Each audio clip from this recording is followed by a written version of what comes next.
There comes a time during a quantum leap where you have shifted your identity so greatly that you no longer align with the things that you once did. And during this integration phase, there's a period where your reality is no longer coherent with this new version that you've become, and it begins to de-render. Because you are no longer feeding your old timelines the same energy and attention that you once did, they no longer have a place to hook their emotional anchors into you. They can't keep you tethered anymore. So everything begins to glitch. Relationships start dissolving, sudden endings, and it even feels like you're a stranger in your own home. This is the most critical point of the leap. Most people get pulled back into their old frequency right here and completely miss the jump. They spend years trying to break a loop they were this close to exiting. And when your reality starts to de-render, do not react. Stay still while the final scene gets packed away. This is the event horizon of your timeline shift. The moment where the old reality realizes it no longer has its grip on you.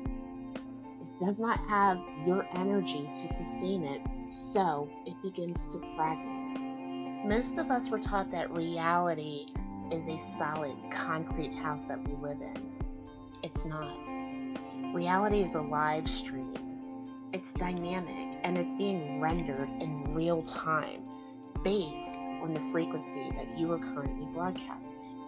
Think of it like high-end gaming. The engine only renders the room that you're standing in, and if you turn around too quickly, the room behind you is just simply empty code, right?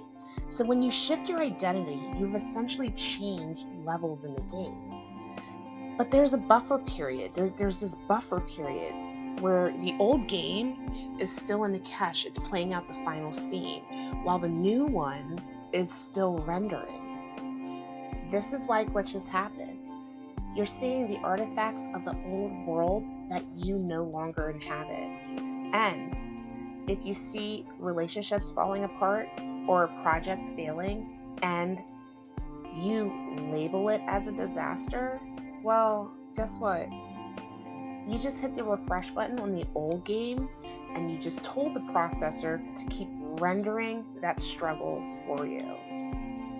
Your world isn't falling apart, it's de-rendering because your energy is no longer there to sustain it. It's in the new one.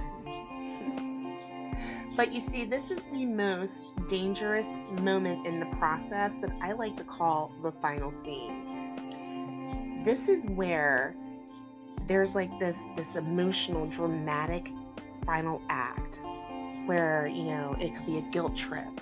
It could be a sudden crisis. It could be someone from your old friend circle, making a comment towards you to get you to react.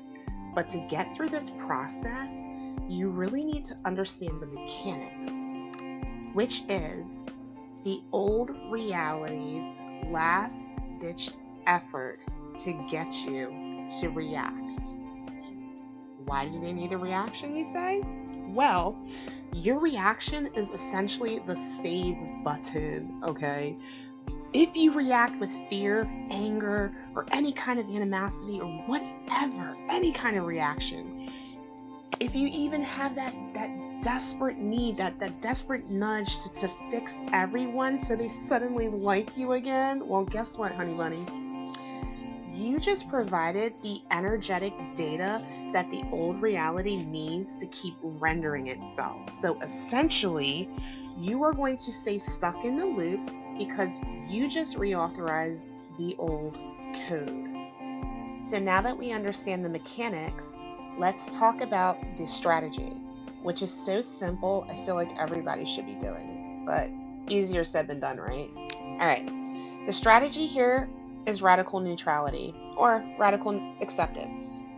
And this is the part where we let the scene play out. Let it be messy. Let it organically unfold as it should. All right.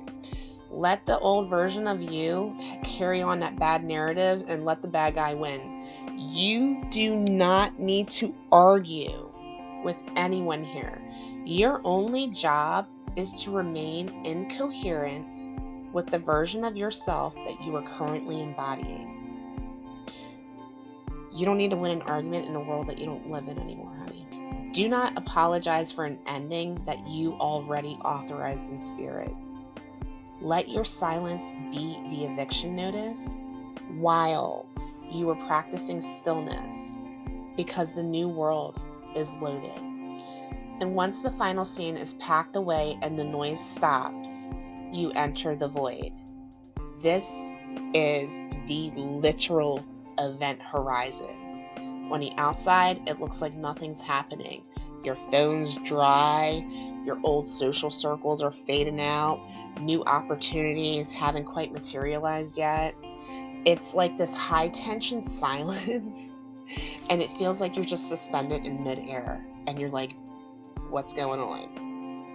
But this is the period between the de-rendering of the old and the full resolution of the new world. It's like that in-between phase, and the void is where most people will go try to manifest anything, something and anything, just to feel solid again.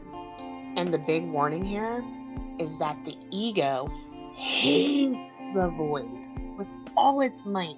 It will do anything to convince you that you're not doing it right, that you're failing, that you're just making a big mistake, that you're invisible, whatever it will do. But the void isn't nothingness. The void is pure, untapped, unformed, raw potential. It's the womb of the new timeline. And if you try to force something to happen right now, you're just dragging your old hustle energy into a space that requires presence energy. And while you're in this void space, this is the place where you practice internal coherence. You don't look at the glitching world as a confirmation or proof of your success. You look inward. And if you're calm while your world is de-rendering, the new one will render faster. In the old world, we looked at our bank accounts, we looked at social media likes, even the calendar to help us determine where we are with our success. How are we progressing towards our goals? In the void, those mirrors don't exist. You have to look inward. You must become the observer who is already living in the new life, even if the room that you're sitting in right now is still empty. Think of it like a photo developing in a photo lab, right? If you turn on the lights, which is panic or reactivity, you ruin the photo.